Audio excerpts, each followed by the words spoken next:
Okay, friends, we're going to start right on time. We're going to have others trickling in.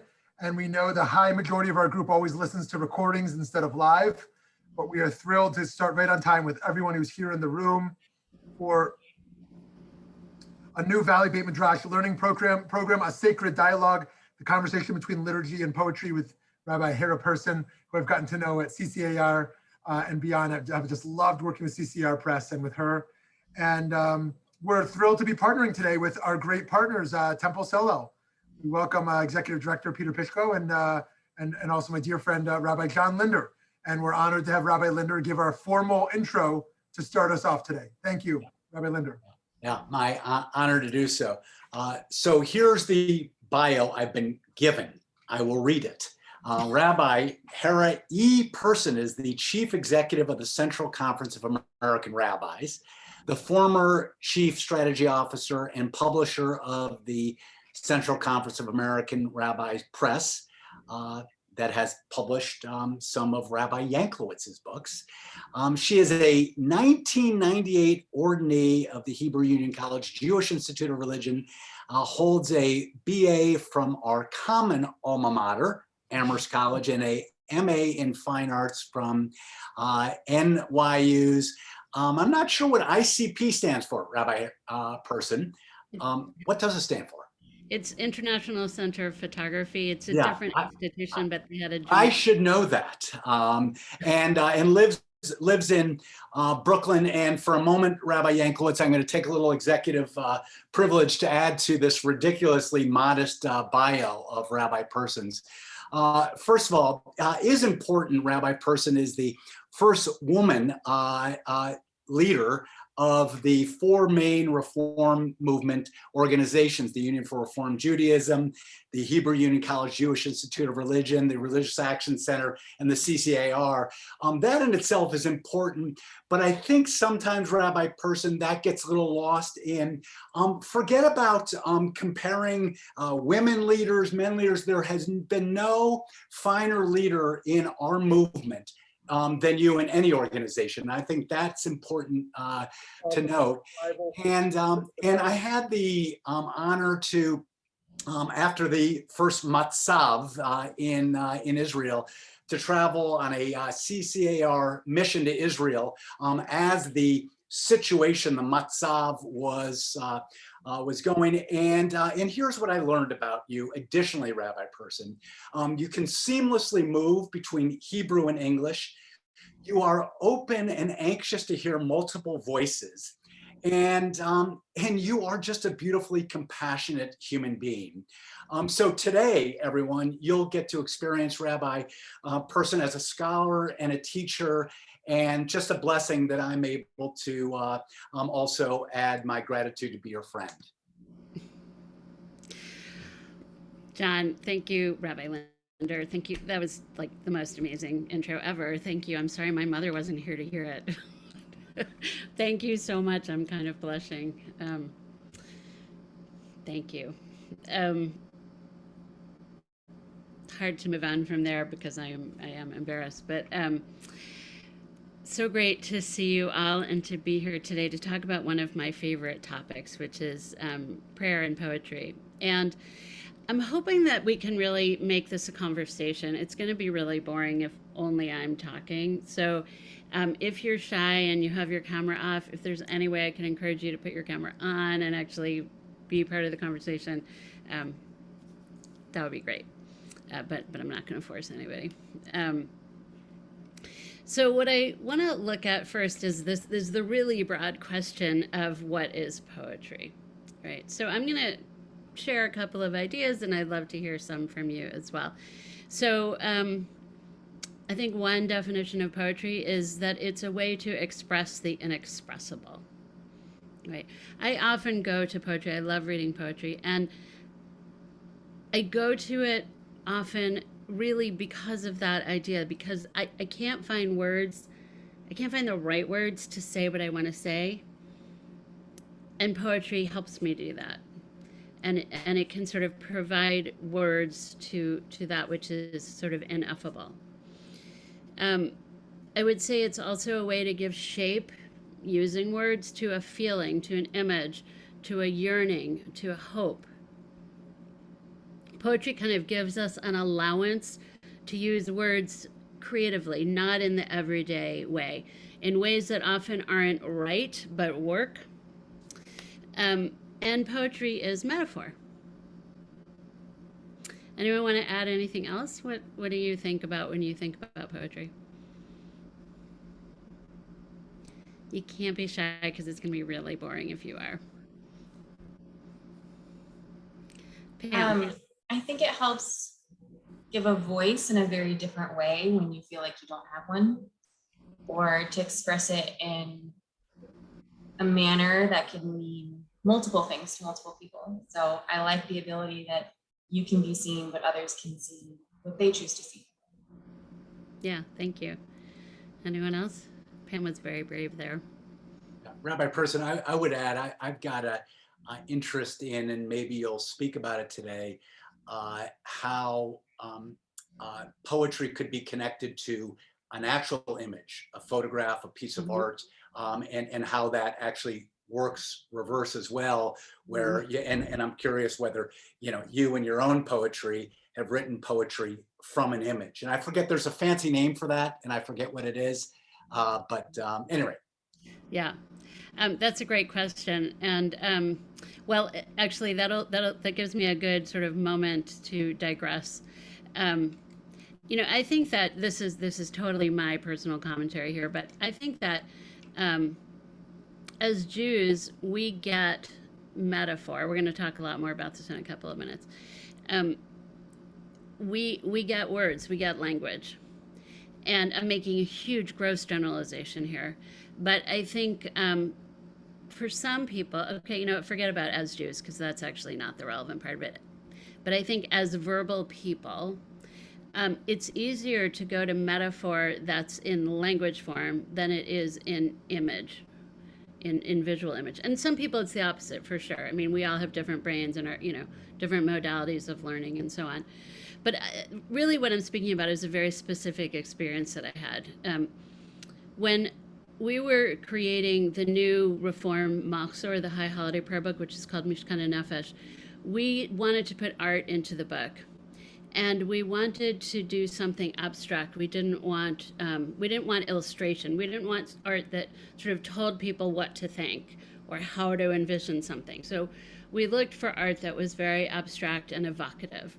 Essentially, in my mind, it was art that was poetry, but it was visual.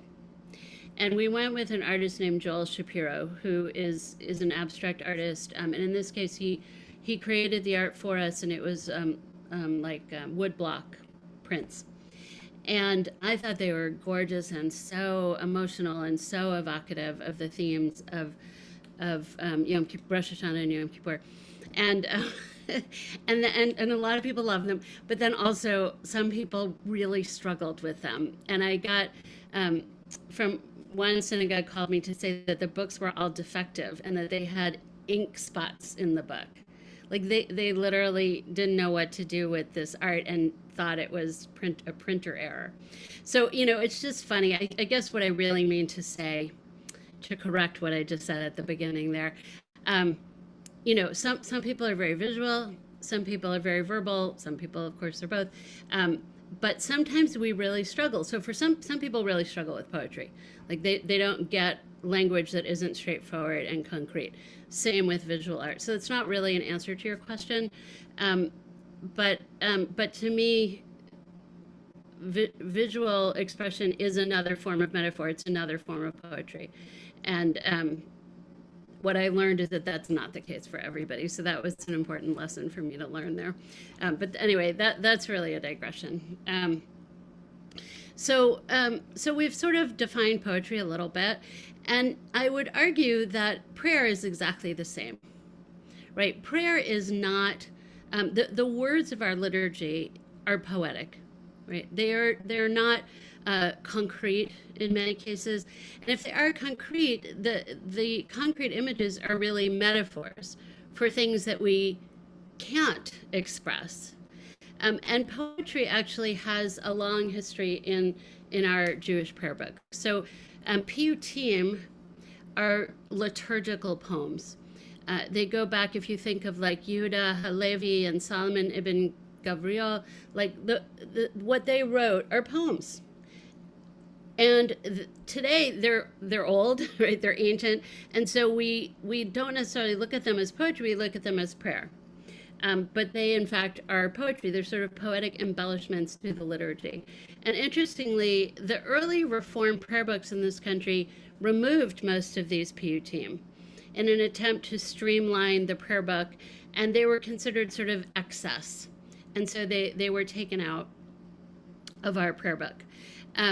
What's interesting today is that many of these ancient piyutim are being rediscovered and are finding their way back into our prayer books. And also there's a whole movement of setting new music to these ancient piyutim. It's a really interesting kind of development, liturgical development in the modern age. So that's an interesting piece. But that is just to say that it is not a new thing to use poetry in our prayer books.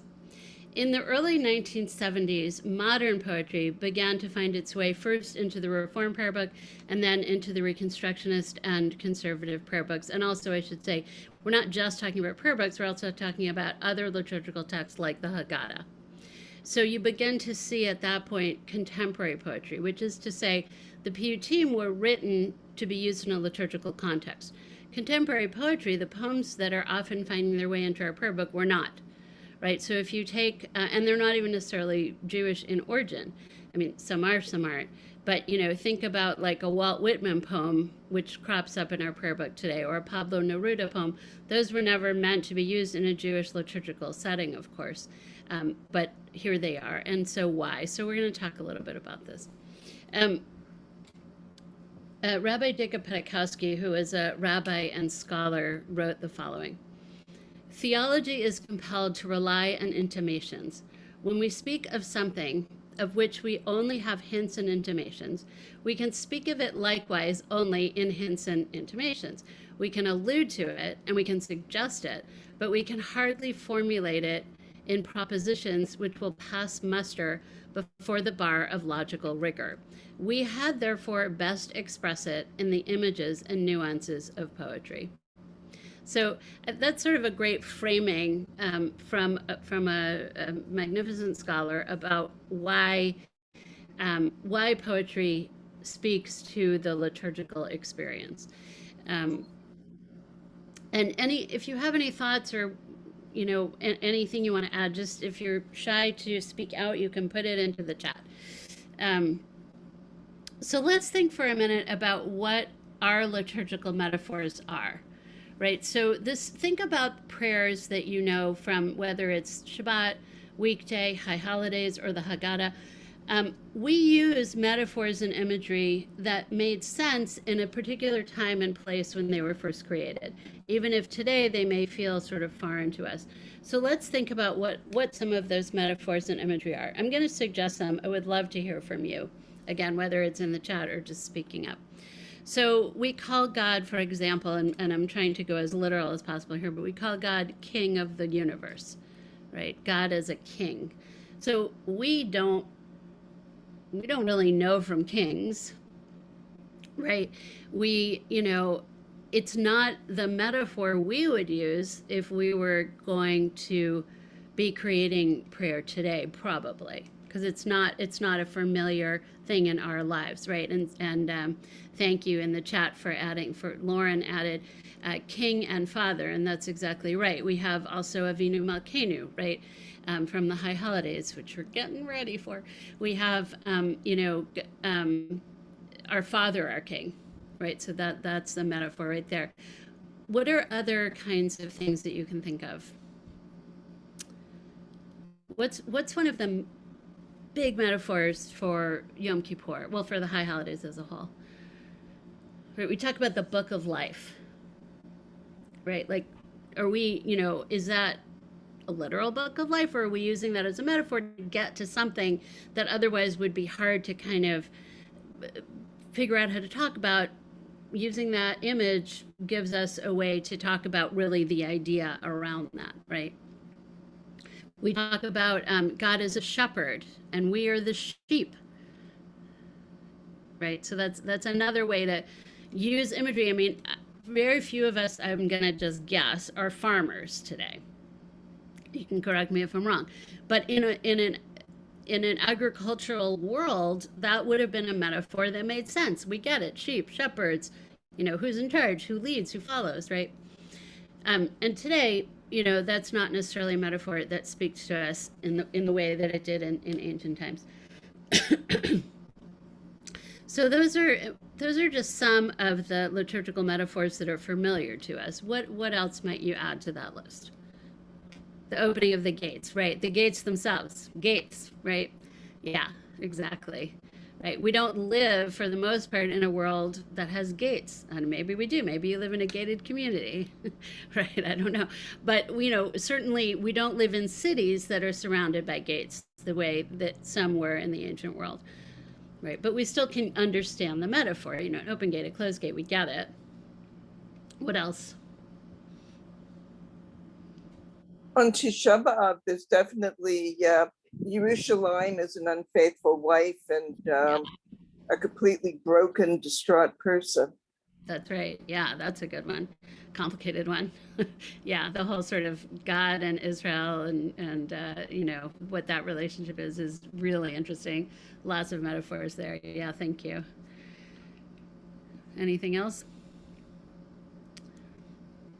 Okay. So I think one of the things that poetry does is it offers metaphors and imagery that really open doorways or open gates for us the same way that prayers can.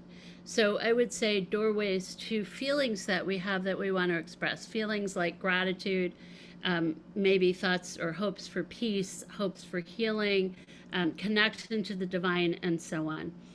And both our liturgy and poetry help us kind of open that door and allow us to express some of those feelings. I'm going to share a quote by Rabbi Shelley Martyr. Rabbi Martyr was the editor and translator, one of the editors and translators of Mishkan HaNefesh, and also, which is our Machzor, our High Holiday Prayer Book, and also Mishkan HaSeder, which is our new Haggadah. And he wrote, "Religious language, prayer language, can be a barrier. For diaspora Jews, that includes the additional barrier posed by Hebrew." And he's writing about the experience of both editing and translating the Machzor. As we thought about offering the Reform movement a new Machzor that speaks to our many constituencies at once, including those who do not know Hebrew, and especially those who struggle, or worse, have stopped struggling with belief in God, we realized that we needed to build bridges across the many streams of 21st century liberal Judaism. Poetry can be a bridge. So I love that that idea, because what he's really talking about is how the liturgy, our sort of what may be for some of us our familiar, comfortable liturgy, is actually a barrier, and that poetry can help us kind of break through that barrier and approach the prayer in a way that that feels more comfortable and makes more sense to who we are today as modern people. Poems, I would argue, at least good poems, there are a lot of bad poems out there, but good poems are evocative, they're suggestive, they're open-ended. They don't tell us how we should feel or how we should think, but they open up thinking and feeling in us, right? They don't preach at us, but they sort of allow us to be expansive. And they ask questions rather than provide answers. Rabbi Martyr went on to write, "Poetry in the prayer book can make our liturgies more pastoral, more inviting, and more intimate." So when we did the work on any of these publications, and that includes Mishkan Tefillah, which is our standard prayer book, I can't speak to the decisions made in that because I was not part of that process, but certainly it uses a lot of poetry. And then that's continued in the Machzor and in the Haggadah.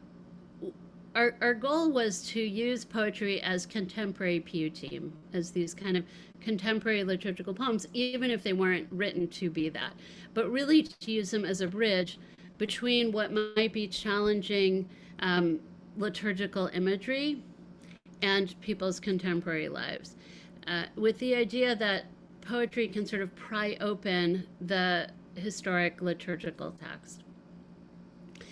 And I think that that's the central task of all poetry in a prayer book, to help us make the language of prayer, which can be, as I said, abstract, alienating, remote, into something concrete, inviting, and deeply personal. I think also there are sometimes poems that are theological. It's not just that the imagery may be foreign or distant to us, but sometimes it's the theology itself that feels, kind of a barrier. We may not, as kind of contemporary people, be as willing to just say, oh yeah, of course, that's what it says I should believe, that's what I believe. Like, I think that is part of the mode of being a modern person, is that we question, we struggle, we don't just say, oh, okay. And so again, sometimes the theology can be kind of an obstacle too in a text. And so so all of this is kind of background to why why poetry has become such a standard part, at least in the Reform movement, but also, like I said, in the conservative and Reconstructionist prayer books as well, so ubiquitous today. So what I'd really like to do is look at some examples together. I'm gonna share my screen. Let's hope that works smoothly. And I am gonna ask you some questions, so please, you gotta talk up here. So we're gonna look first at, let's see. We're gonna look really at the English, because I think that'll provide an easier conversation here among us. But feel free to talk about the Hebrew if you want. So we're gonna look first, let me start screen sharing here.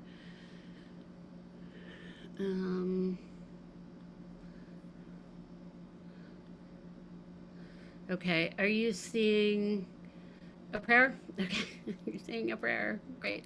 Okay, so this is from the Machzor, from Mishkan Nefesh. And what we have here, and I'll just kind of take you back up to the top just so you can see, it's what we call Gvorot, right? So Ata Gibor Le'olam Adonai Mechayeh, and of course, because in the Reform event, we're not sure which way to go, or we give people options, Mechayeh Hakol or Mechayeh Metim Ata. So two different options, but here in the English, let's just take a look at this. So the prayer in many ways is about, just like you can't say poetry is about a certain thing necessarily, same with prayer, but let's try to look at some of the themes. It's talking about this life-giving power that God has. And if you look at the Chatima, the kind of signature line at the bottom, at the end of it, right, it talks about Baruch Atah Adonai Mechayeh Hakol, or Mechayeh Mitim, meaning God is the one who is responsible for life, and God is the kind of the power behind all life. And I think that for some people, maybe that works really well, that speaks to them. Maybe it's reassuring. I think for some people, there's a struggle with the concept of God having such a strong hand in the everyday functioning of the universe, especially, I might suggest, when they feel that God has not acted mercifully toward them. I think that there can be really a theological challenge here. And so what we chose to do in this case, and this is a prayer that gets repeated a lot throughout the prayer book, so there are different ways that it's treated every time. But in this particular case, which is from the Rosh Hashanah, I think I would have to look, sorry. It's Rosh Hashanah morning. So if you were to look at the accompanying page, so this would be on the right-hand side of the page. The left-hand side of the page is the kind of the alternative or the poetic version. And so if you look here, we have this poem by Alicia Ostreicher. She's a contemporary Jewish poet, American. And so I'll read this. You have made everything wondrous after its kind. The X molecule hooks the Y molecule. Mountains rise with utmost gravity, snow upon their shoulders. A congress of crows circulate through the maze, whose sheen brightens through a breezeless morning. The ribbed leaf, a spot of scarlet, floats on the shivering creek. Each single thing so excellent in form and action, whether by chance, by excitement, by intention. You draw along a dappled path, the wren to her nest, the fledglings cry. The lions flow rhythmically toward the antelope. The butterfly flicks yellow wings. The galaxies propagate light in boundless curves past what exists as matter, as dust. You have done enough, engineer. How dare we ask you for justice? So I'd love to hear your thoughts about the juxtaposition of the two. What is this conversation? What is this dialogue between the sort of historic text and this poem? What's the conversation between them?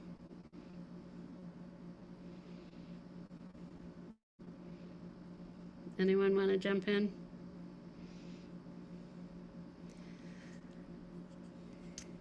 So I will talk more if you're not going to jump in, but I really wish you would. The poem is, I think, a very different feel than the prayer. Let's just go back to the prayer for a second. Okay, so your life-giving power is forever, Adonai, with us in life and death. God is central, right? God, it's about God, right? God is the source behind life and death. And this prayer, one of the reasons that we have the two, these two different choices in the prayer is because it's so theologically complicated. The early reformers, when they created the Reformed Prayer Book, they took out this phrase hametim, which has to do with God basically giving life to the dead. And they instead changed it to hakol, like God gives life to everything, right? That's a huge theological shift right there. And then in recent years, with the publication of Mishkan Tefillah, the option was put back in. So there's sort of this theological conversation that's running just through this prayer itself, right? Like, are we praying this way? Are we praying that way? And the early reformers were uncomfortable with this idea that God, because you could read the prayer as God sort of being the puppeteer, right? Like God, you're gonna live, you're gonna die. I'm gonna give life-giving power here, and I'm gonna take it away here, and I'm gonna raise up the dead, and that the early reformers were very uncomfortable with that. It was not in keeping with the kind of rational approach of early Reform Judaism. And so they made this significant theological change in the text. And then as moderns, as modern Reform Jews, many have reclaimed that idea metaphorically of God raising the dead, not necessarily literally, but metaphorically. But in any case, this prayer, it's very God-centered, as most prayers are, right?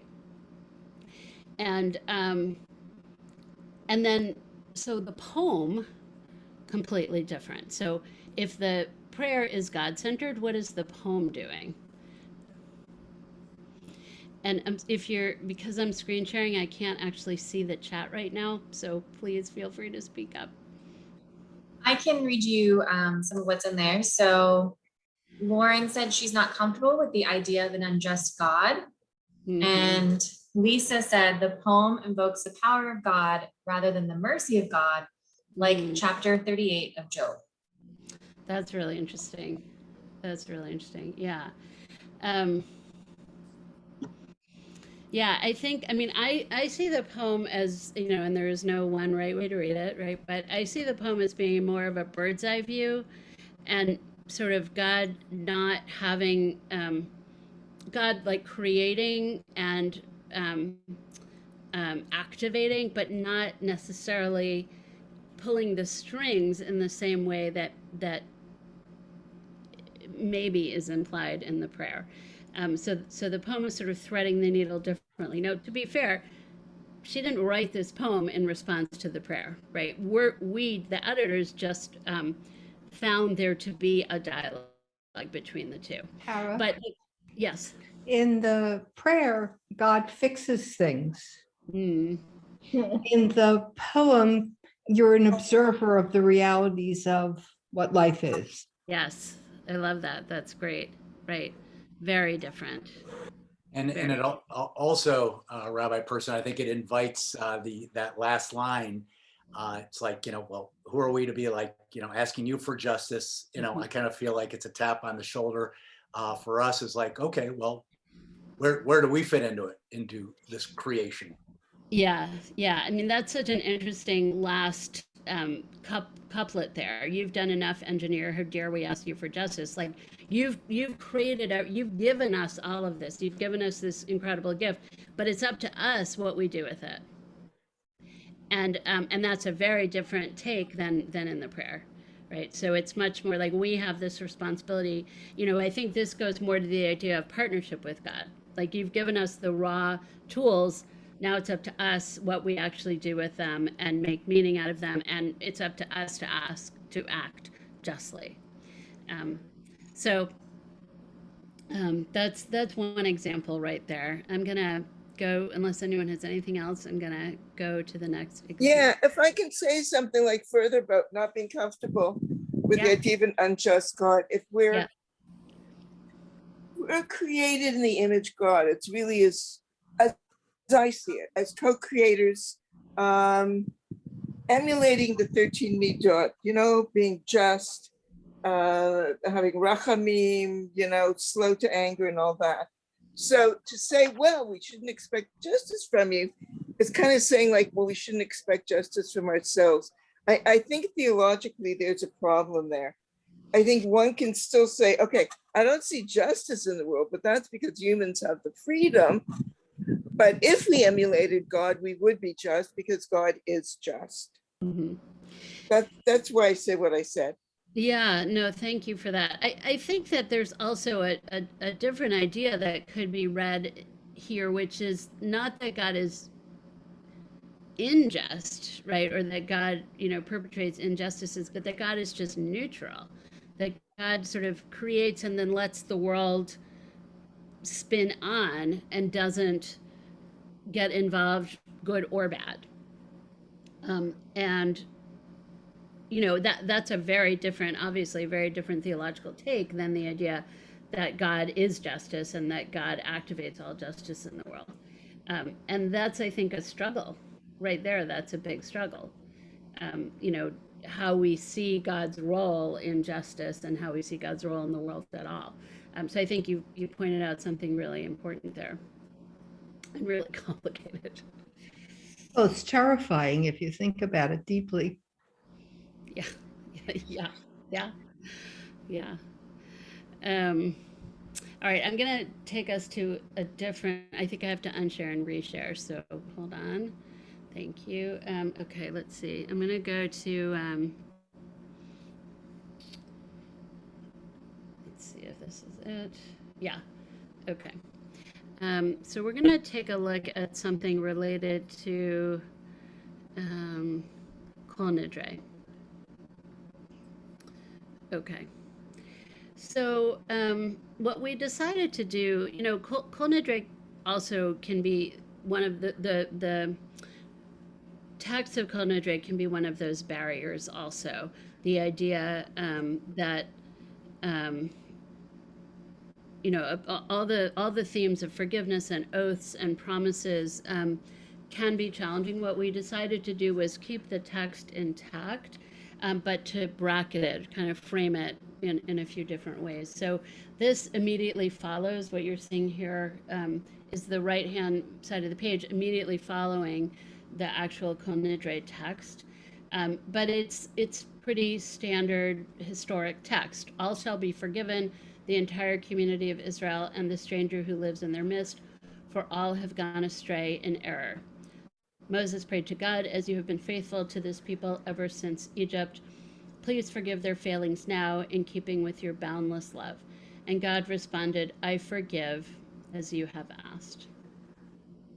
Okay, so that hopefully is fairly familiar to a lot of us. And then, so on the opposite page, we have a poem here. There are two poems, but we're gonna look at the one on the top called Kol Nidre. It is by Nan Cohen, a contemporary Jewish poet also, but again, not written to be in the prayer book. My neighbor's roses are blooming, blooming.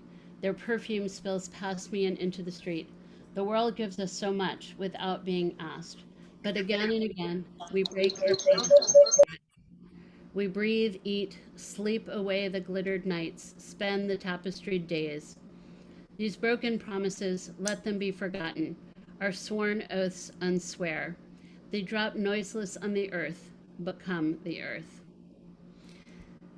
So let's talk about that conversation.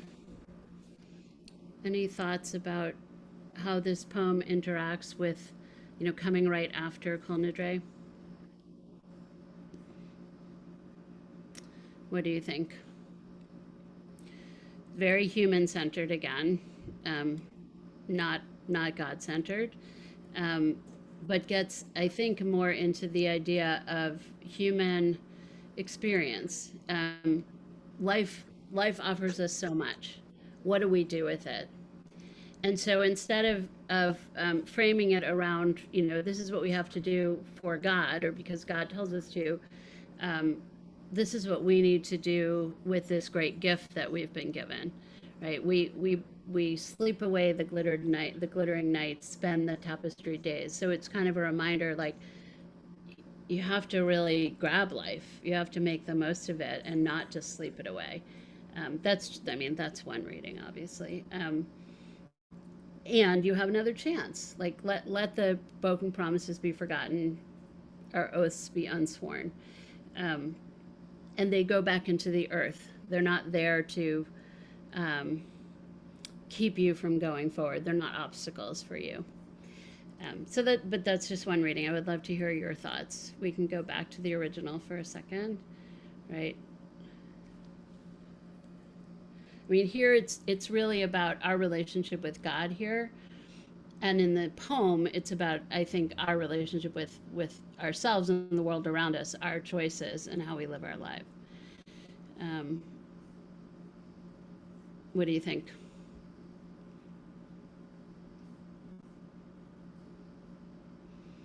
Any thoughts on any of that?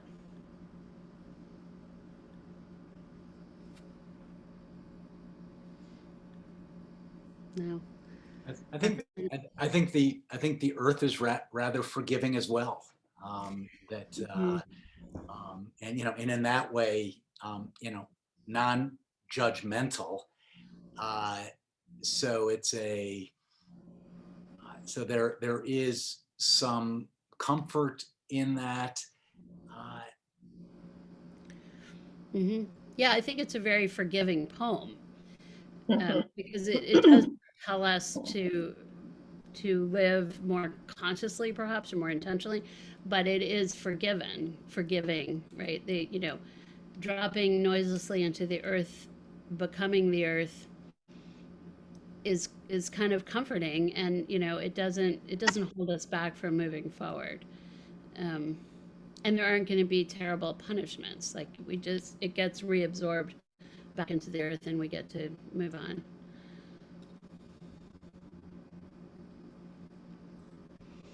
Lisa, I see you're unmuted. Did you have anything to add to that? Well, I was kind of thinking, I was trying to draw like those first lines and the last lines kind of really draw me in. So my neighbor's roses are blooming, blooming, but our promises drop noiseless on the earth and they become the earth. And then perhaps, there's seeds to help us bloom again in a different way as as our neighbor's roses are blooming, blooming. You know, that idea of seed and earth and renewal. Mhm. Uh, That's really nice. Yeah. And you it know, also, that hopefully Kol Nidre may help us with. yeah, and I love that. And it goes to the kind of cyclical nature of Yom Kippur. Like here we are yet again, you know, we're doing this again. And we get to keep trying and we get to keep rebirthing and trying to do it better. Yeah, that's really nice. But it's also going to be the rose petals that drop onto the earth. Mhm. So you're dealing with acknowledgement that you're temporary. That's really nice. Yeah, right. They're so beautiful. They have this gorgeous perfume. And then they too go back into the earth, right? And then they rebloom again. So yeah, Well, not them, the new well, ones, the new the one, new right? ones. But the plant does, right? The Yes. plant. Yeah, well, Yeah. No, that's nice. Yeah, that's good. I liked Rabbi Linder's point about forgiveness. And so I guess that's why they call it Mother Earth, or in the sense of, you know, God being the Father. I liked that idea of this being a forgiving season. Mm-hmm. Yeah. Yeah, that's nice. Thank you. Okay, let's see. I'm going to go to the Haggadah and change things up just a little bit here. I'm going to stop sharing.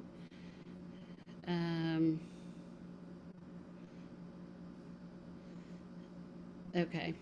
I'm going to share one that's got a kind of a different kind of dialogue, I think. Let's see. Okay. So this is our new Haggadah. It's called Mishkan HaSefer. No, it's not. Mishkan HaSeder. And so here we use poetry, at least in this particular case, a little bit differently. So this is in the karpas part of the Haggadah. So it's the blessing over the parsley, the greens rather.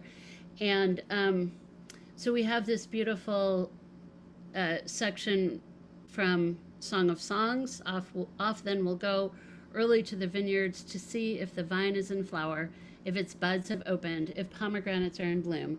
There my love will be yours. And that's pretty standard that we have a Song of Song text in this part of the liturgical flow of the Haggadah. And now here we have the blessing over the greens. And it's a very familiar piece of the Seder, right? Baruch atah Adonai Eloheinu melech haolam borei peri ha'adamah. Source of blessing, sovereign God of eternity, the fruit of the earth is your creation, right? And then we eat our parsley or our greens, and we dip it and so on. So it's on the one hand, it's very familiar. What we wanted to do is create a conversation with the poem that opens up something that is so familiar. I would not say that this is, I mean, compared to some of our other imagery, some of our other metaphors, this isn't necessarily the most challenging imagery that we have. It's fairly familiar and known, and we just say it and then we eat our greens. So we wanted to actually take that moment and make it a little bigger, make it sort of add some meaning and not have us just like go over it because it's so familiar. So so the intention's a little bit different here, but there are two pieces here on the opposite page. I'm gonna look at this poem, Instructions on Not Giving Up by Ada Limon, who's a contemporary poet, not Jewish. Was a little bit surprised to find her poem in a Haggadah, but was delighted by it. And it's also a poem personally that this Haggadah just came out this spring in time for Passover. We worked on it for quite a few years, but we finished it during the pandemic. And this is a poem that actually meant it was particularly meaningful to me during this time. We can talk about that. But so instructions on not giving up. More than the fuchsia funnels breaking out of the crabapple tree, more than the neighbors' almost obscene display of cherry limbs, shoving their cotton candy-colored blossoms to the slate sky of spring rains, it's the greening of the trees that really gets to me. When all the shock of weight and taffy, the world's baubles and trinkets, leave the pavement strewn with the confetti of aftermath, the leaves come, patient, plodding, a green skin growing over whatever winter did to us, a return to the strange idea of continuous living despite the mess of us, the hurt, the empty. Fine then, I'll take it, the tree seems to say. A new slick leaf unfurling like a fist to an open palm. I'll take it all. So thoughts about the poem, thoughts about the juxtaposition. Why would we use this poem in a Haggadah? Anything there? Is this trying to make the Haggadah more an idea about springtime and take away the whole Jewish history from it? I mean, I find a lot of this liturgy is, and I'm not saying this to be disrespectful, I have to be more than Orthodox, but I almost see it as like a de-Judaizing of it so that a non-Jew would be perfectly comfortable and understand it. Am I wrong? Is that the intention? No, that's not the intention. Like I said at the beginning, we're not replacing the liturgy, we're supplementing the liturgy so that the poems become just another way in. So for people who may not be familiar with the liturgy, with the themes, may not be uncomfortable with them, or may not be, comfortable with them, the poems provide another way in, but they also help expand the liturgy itself. So while on this page, on the preceding page, we have the familiar blessing over the fruit of the earth, which we could just say and dip our parsley and move on, or we can actually also, not instead of, but also read this poem, and it imbues the moment perhaps with even more intentionality, even more meaning. So it's not instead of, it's and. It's a kind of contemporary commentary, if you will, perhaps. And I'd love to hear from you, from any of you, what you think about the poem, or what the poem has to do with this moment in the Haggadah. And, this is just one page of the Haggadah. So there's certainly the historical pieces all throughout the Haggadah, but this one particular piece about Karpas, about the greens, about spring, about this moment of springtime and renewal. Any other thoughts?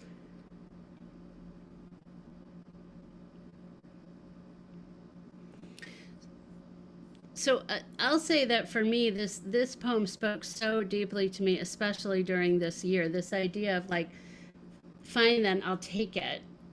A return to the strange idea of continuous living despite the mess of us, the hurt, the empty. I think that there's so much about Passover that is about that turning, that, they're turning away from hurt, from trauma, from painful experiences, and moving into the springtime, moving into hope, moving into newness, into greenness. And to me, this poem really spoke to that. I'll take it all. Like, yes, just like I am moving forward with hope, with new inspiration. I'm ready for that. And that feels like, the pandemic aside, that feels like just so much about Passover. That it is about history, and it's about hope, and it's about going forward, and it's about turning. Happy to hear any thoughts if there's anything else. Okay, so I think I'm supposed to stop and let you ask questions. So I have many more things, examples to show you, but I will stop, and happy to take questions, thoughts. Yeah, I've got a quick question. Hello, Rabbi. It's always good to see you. And as congregations prepare for holidays, whether it's Passover or high holidays or whatever, what is the value of having exercises where congregants write poems? How can this become part of our preparing ourselves for this? It's wonderful to read poetry, But I personally like to write poetry, even though I never share it with anybody. Hi, Alan. That's great. I love that idea because to me, the more we can engage in all different kinds of ways with the liturgy, the better. Right? The more we can make it ours, the more we can grapple with it, the more we can try to like get inside of it and really understand what it's about historically, what it might mean for us, what it's about spiritually, what it's asking from us, what might have been the mindset. I mean, we don't have answers, but we can think of questions like what might have been the mindset of those who originally composed it. You know, why is it even in our prayer book? Like all of that, I think, is so important because it helps us draw close and really make the prayers our own. So I encourage any way to do that. And, you know, writing your own poems in response to liturgy, I love that idea. You know, Rabbi Linder talked earlier about visual imagery. You know, we've done exercises where we have people go out and take photographs to that express something about one of the prayers, and then you sort of weave those together, and now you've got like this visual prayer book. I mean, not just as an exercise. You know, that's a really great thing to do. So I would say the more the better. You know, I think for too many of us, the liturgy is too distant and not ours. We don't own it. So anything that we can do to draw close to it and to make it our own, the better. Thank you. Just to add to that a little bit, I took part last year in a program with, I don't know if you've read any of the liturgy by Alden, A-L-D-E-N Solovey, who's amazing. I met him when I lived in Yerushalayim, and his books of liturgy I'm are his wonderful. publisher. Oh, isn't he wonderful? And anyway, I mean, that's really worth learning his stuff. But he did a series last year on doing our own, a bit of our own liturgy, our own poems for Rosh Hashanah, Yom Kippur. And then he had us write our own vidui. That was really powerful. That's Writing lovely. your own vidui makes it so personal, but Yep. also include for the good that we've done as well as Yeah. for the bad, which Absolutely. gives a different feeling to it. And thank you for publishing Alden's stuff. It's awesome. Thank you for reading it. That's great to know. Yeah, no, he's phenomenal. And we actually have in Mishkan and Nefesh, we have exactly what you're talking about, like not just, you know, some new contemporary liturgy, which is about the good that we've done, as well as, you know, our tradition, of course, has us name all the bad things that we've done. But we also have included that now as well. Yeah, thank you. What else?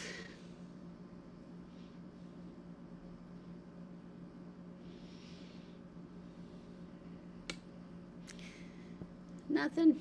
Well, I will tell you, so at the beginning, again, I keep coming back to the question that you asked Rabbi Linder about the visual, because obviously it's something that I do think a lot about, and it wasn't the topic of this conversation today, but when I think also about the Haggadah, this new Haggadah Mishkan Seder, in addition to the poetry, we have some beautiful art by Toby Kahn, which again is abstract, and it is kind of poetic. You know, so if you're interested in sort of how visual imagery works, as well as, you know, poetry and liturgical text, I would just urge you to take a look. This is just one example. This is the piece that we use from Toby so we have art for each of the sections of the Haggadah, and this one is for the section that begins the 10 plagues. And I find his art to be incredibly, again, evocative and poetic, you know, metaphoric, and so on. So if you're interested in that, I would really encourage you to go have a look at Mishkan HaSeder. So we'll have to take, I think we have time for one or two more questions, but you guys you're shy. But I am so grateful for the questions that you did share and the thoughts that you shared. Oh, Hara, I noticed in most of the newer prayer books, there's poetry as well as the liturgy. And is that a fairly modern phenomenon, or is this something I haven't been observing before? Yeah, so I did address this at the very beginning. It's both ancient and new. So I talked at the beginning about piyutim. There's a long tradition in our liturgical history of liturgical poems. All throughout Jewish history, if you look up the word piyutim and do a little research, you'll find some beautiful, beautiful poetry from generations way back. But the adding of contemporary poetry is relatively new. It's from about the 70s, when the Reform movement started doing that, and then the Reconstructionist and conservative movements as well. So relatively contemporary.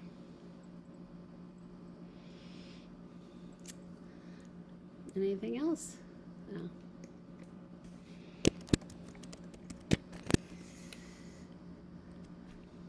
Okay. All right. Well, thank you so much for listening and talking and sharing your thoughts. Great to see and hear from you, and really my honor to be part of this. Thank you so much. Thank you so much, Rabbi Person. This was very rich and left us with a lot to think about. Thank you for this brilliant presentation. Thank you, Rabbi Linder, Peter Pishko. Thank you, Temple Soldal, for all your partnership. Thank you all who joined us and participated. I know poetry is kind of a slow thinking for me, so it's kind of an internalizing and a processing. It's less kind of the back and forth debate. So I know some folks were less participatory than usual, but we appreciate all of you who joined and participated passively or actively. Rabbi Linder, anything to add there? No, just thanks. Good to be in your orbit, Rabbi Person. Good to be in yours as well. Thank you. So nice to see you. Have a great day, everyone. Nice to see you all. Take care. Bye-bye. Yeah.